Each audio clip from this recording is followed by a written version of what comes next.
안녕하세요, 유광입니다. 이번 시간에는 정말 많은 분들이 헷갈려 하시는 호환성에 대해서 설명을 한번 드려보려고 합니다. 호환성을 영어로 하면 compatibility죠. compatibility의 정확한 뜻은 양쪽 모두 모순 없이 사이좋게 지낼 수 있는 이라는 뜻이라고 해요. 이걸 우리말로 번역하다 보니까 호환성이라는 단어를 선택하게 됐는데, 특히 기술 쪽에서는 이 호환성이라는 단어가 마치 무슨 마법의 단어처럼 쓰이는 경우가 정말 많아요. 여기에는 몇 가지 오류가 분명히 있습니다. 그래서 이번 시간에는 이 호환성이라는 단어가 가지는 한계, 그리고 호환성의 함정, 또 제조사들은 이것을 어떻게 악용하고 있는지에 대해서까지 다뤄보려고 합니다. 그래서 결론부터 말씀드려서 우리가 왜 이것을 알아야만 현명한 구매 선택을 할 수 있는지까지 설명을 드려보려고 해요. 호환성은 반드시 다양하고 좋아야 하는가? 라는 질문에 대해서 반은 맞고요, 반은 틀리다라고 답할 수 있을 것 같습니다. 일단 우리가 호환성에 대해서 이야기를 할 때 호환성이 다양하다라고 말하기도 하고요, 호환성이 좋다라고 말하기도 하잖아요. 우선 호환성이 좋다라는 말은 말 그대로 좋은 거예요. 그런데 한편으로는 호환성이 다양하다라는 말을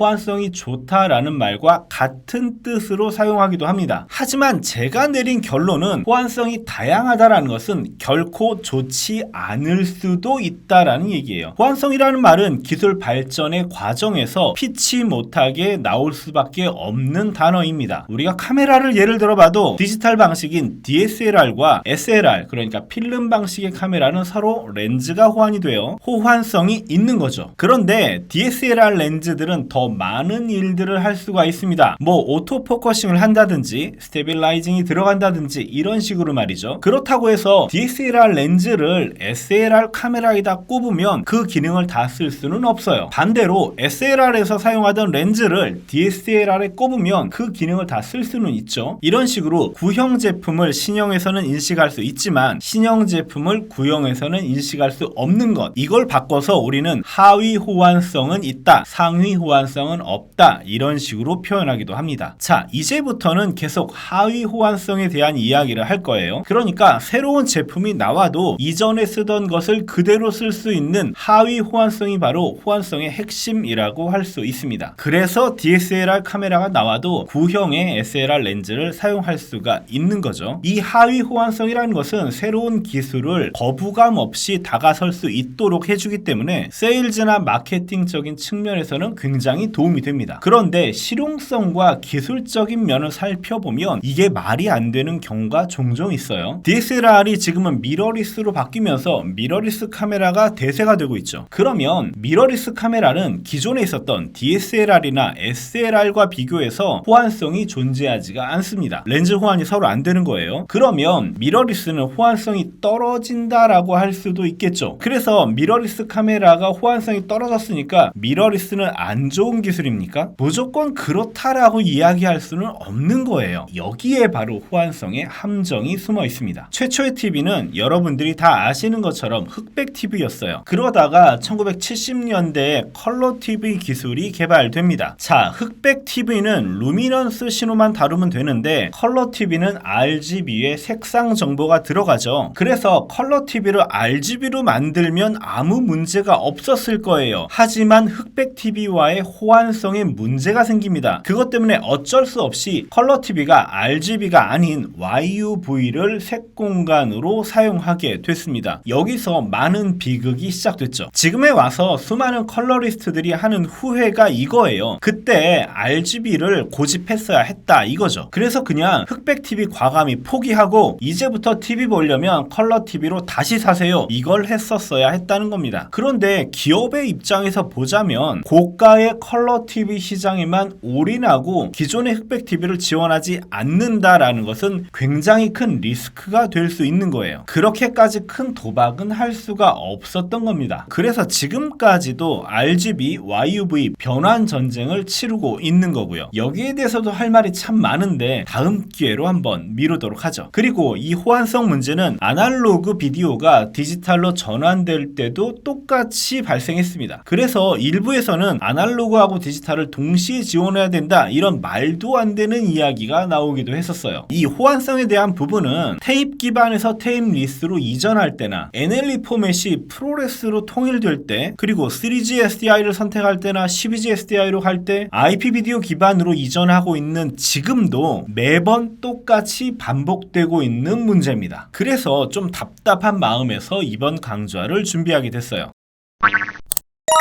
먼저 호환성이라는 말을 생각하면 우리는 모든 기능이 다 들어가야 한다라는 선입견을 좀 가지고 있는 것 같습니다. 그러니까 스포츠카와 버스 두 가지 호환성을 갖추기 위해서 F1 레이싱을 할 수 있는 버스, 이런 말도 안 되는 상상을 하게 되는 거예요. F1 레이스를 할 수 있는 45인승 버스는 현실에서 존재할 수도 없고요, 존재해서도 안 되는 거예요. 그런데 극단적으로 말해서 사람들은 이런 제품에 열광하는 것이 바로 현실입니다. 그러면 제조사에서 입장을 정확하게 밝혀줘야 되거든요. 그건 말이 안 되는 거예요. 안 됩니다, 이러면 되는데 또 그 윗분들도 이런 생각을 하는 거예요. 야, 이거 잘만 포장하면 팔리겠는데 이거? 이렇게 말이죠. 그래서 R&D 팀의 임무가 전달됩니다. 자, F1 레이싱을 할 수 있는 45인승 차량을 만들어봐, 이렇게 말이죠. 그러면 이제부터는 다들 미쳐 돌아가기 시작합니다. 그리고 이걸 말장난을 이용해서 가능하게 만들어버려요. 내가 F1 레이싱을 할 수 있는 차라고 했지 F1에서 우승하는 차라고는 안 했다, 이렇게 말이죠. 그럼 결국 여러분들은 이런 차를 보게 됩니다. 생긴 건 봉고차인데 여기에 의자 다 뜯어내고 45명을 우겨 넣을 수 있는 구조를 갖고요, 엔진만 F1 레이싱카의 엔진을 달아넣는 거죠. 그러면 우리가 스펙적으로 봤을 때는 F1 레이싱과 45인승이라는 두 가지 호환성을 다 달성하게 되는 겁니다. 그럼 이걸 어디다 갖다 쓸 수 있을까요? 그냥 잘 만든 쓰레기에 불과할 거예요. 그런데 놀랍게도 이런 호환성의 스펙을 가진 제품들이 시장에 실제로 존재한다는 거예요.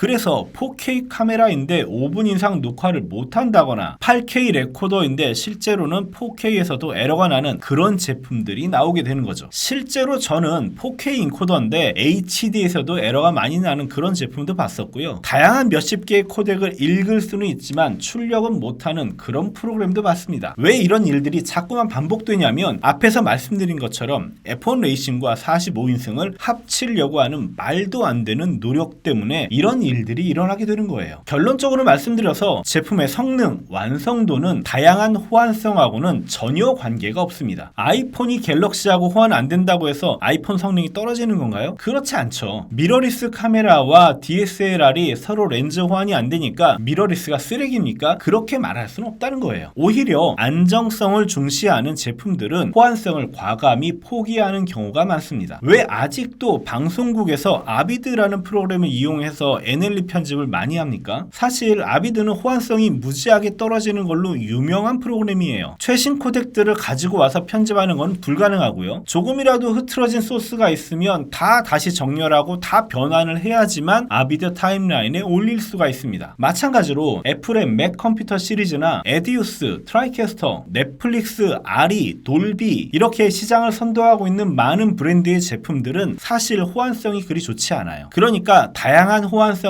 제공하는 것만이 반드시 좋은 건 아니라는 겁니다. 그런데 우리는 너무나도 당연하게 호환성이 좋은 제품, 호환성이 다양한 제품을 좋은 장비다라고 동급으로 보는 경우가 참 많아요. 결론적으로 이 두 가지는 별로 상관이 없습니다. 나사를 잘 맞고 싶으면 드라이버를 좋은 걸 써야 돼요. 잘 자르려면 좋은 칼을 쓰면 됩니다. 나무를 자르기 위해서는 톱을 써야 되는 거고요. 이 모든 작업들을 호환성이 좋은 맥가이버 칼 하나로 언제나 해결할 수는 없는 거죠. 제가 왜 이렇게 길게 앞에서 썰을 풀었냐면 이런 내용들을 방송 장비에도 그대로 적용시켜서 생각해 볼 필요가 있기 때문입니다. 지금도 많은 사용자들을 상담하다 보면 꼭 이런 질문이 나와요. 이번에 저희가 방송실을 좀 개비해야 되는데 업그레이드를 한 후에도 이전에 썼던 장비들을 그대로 쓰고 싶어요. 그게 가능하도록 워크플로우를 좀 짜주시면 되겠습니다. 이렇게요. 네, 그 마음은 충분히 이해를 합니다. 그리고 예전에 샀던 방송 장비 장비들은 굉장히 고가에 구입을 하셨을 텐데 어떻게든 그것을 이용하고 싶으시겠죠. 그런데 문제는 그런 식으로 워크플로우를 구성하게 되면 비용은 비용대로 들어가고 결과는 엉망이 되는 경우가 많아요. 그냥 과감하게 이전 것을 포기하는 게 더 나은 경우가 많은 거예요. 이전에 쓰던 제품들, 이전에 쓰던 HD 장비나 아날로그 장비,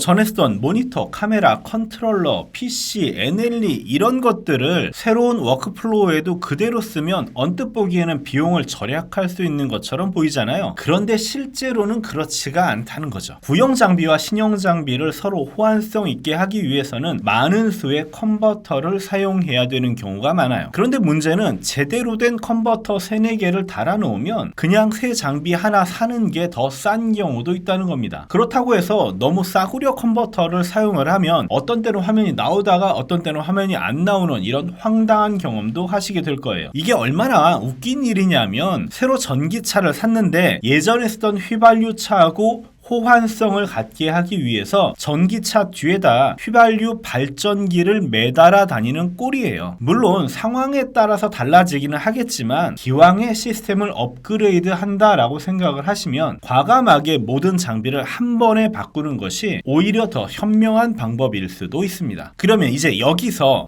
제조사들이 호환성 좀 좋게 만들어내면 문제가 없을 거 아니냐 이렇게 생각하실 수도 있잖아요. 그런데 왜 이게 쉬운 일이 아닌지, 그리고 또 호환성 목록은 점점 늘어나는데 정작 호환성의 품질은 점점 떨어질 수밖에 없는지, 여기에 대해서 이제부터 한번 설명드려 보려고 합니다.